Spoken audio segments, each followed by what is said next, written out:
Hi, welcome back to my channel Varma's recipes. ఎలా ఉన్నారు అందరూ? నేనైతే చాలా బాగున్నాను. సో మీరు ఎలా ఉన్నారో నాకు కామెంట్స్లో తెలపండి తప్పకుండా. అండ్ ఈరోజు మీకోసం మంచి స్పెషల్ కర్రీ తీసుకొని వచ్చాను. అదేంటో కాదు, పన్నీర్ మసాలా.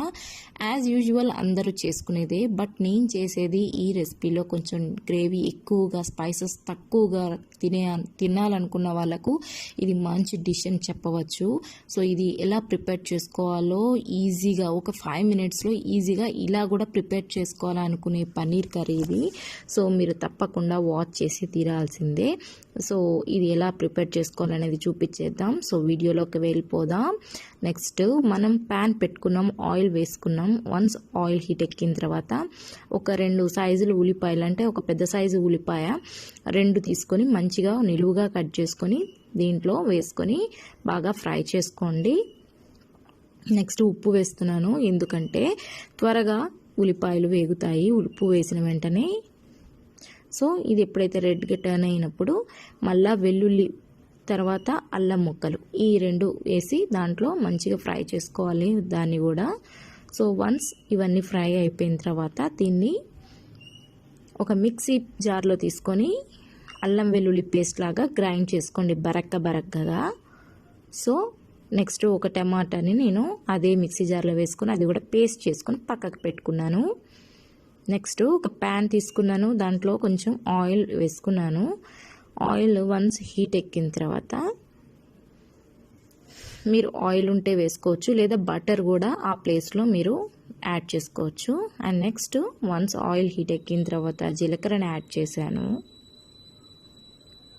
అండ్ నెక్స్ట్ పసుపు. అండ్ ఇంకోటి ఏంటంటే, ఎప్పుడైతే పసుపు కారం వేసేటప్పుడు స్టవ్ ఆఫ్ చేసుకోండి. చూసారా, నేను స్టవ్ ఆఫ్ చేసుకున్న తర్వాతనే కారం వేసుకోవాలి. అండ్ నెక్స్ట్ మనం టమాటా పేస్ట్ ఏదైతే గ్రైండ్ చేసుకున్నామో ఆ పేస్ట్ కూడా వేసేసుకొని మంచిగా ఈ కారం దానికి పట్టే విధంగా ఫ్రై చేసుకోండి. నెక్స్ట్ మనం ఏదైతే పేస్ట్ చేసి పెట్టుకున్నామో ఉల్లిపాయలు, అల్లం వెల్లుల్లిలు, ఈ 3ని వేసి మంచిగా ఫ్రై చేసుకొని ఇప్పుడు స్టవ్ ఆన్ చేసుకొని ఫ్రై చేసుకోండి.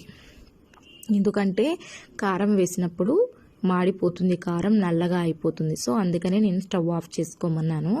నెక్స్ట్ ఇలా మనం వేసుకొని ఒక కప్ కర్డ్ వేసుకోండి.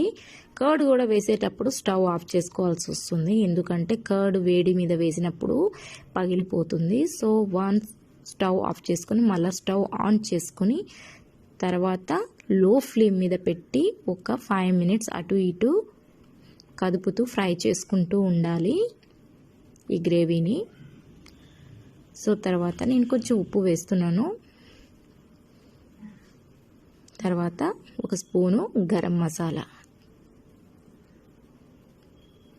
సో వీటిని అన్నిటిని వేసి మంచిగా ఫ్రై చేసుకోండి ఒక 2 to 3 minutes. నెక్స్ట్ వాటర్ పోసేస్తున్నాను నేను, ఎందుకంటే కొంచెం కూర బాయిల్ అవ్వాలి. ఈ నూనె ఎంత ఎప్పుడైతే పైకి తేలుతుందో అప్పుడు మనము చూసారా కన్సిస్టెన్సీ ఇలా వచ్చినప్పుడు పన్నీర్ ముక్కలను, సన్నగా తరుక్కున్న పన్నీర్ ముక్కలను దీంట్లో వేసేసుకోవాలి.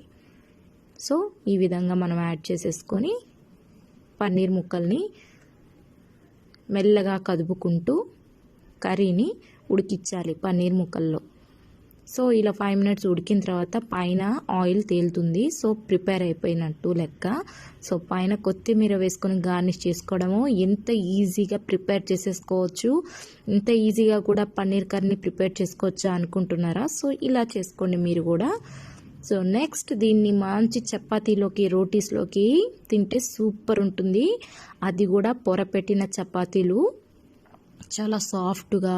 చూడండి ఎలా పొంగుతుందో చపాతీ. నేను ఇది ఒకసారి మీకు వీడియో చేసి చూపిస్తాను. చపాతీలు ఎలా పొంగాలి, ఎలా సాఫ్ట్గా రావాలనే దానికి ఒక వీడియో కంపల్సరీ చేసి మీకు షేర్ చేస్తాను. సో చూడండి ఎంత బాగా వస్తుందో. సో ఇలాంటి చపాతీస్లోకి మంచి పన్నీర్ మసాలా గ్రేవీతో తిన్నారంటే ఈజీగా ప్రిపేర్ చేసేసుకోవచ్చు, అంత త్వరగా అయిపోతుంది. సో ఎలా ఉంది ఫ్రెండ్స్ మా వీడియోస్? మీకు నచ్చినట్లయితే తప్పకుండా షేర్ చేయండి, లైక్ చేయండి అండ్ కామెంట్స్ చేయండి. And thanks for watching.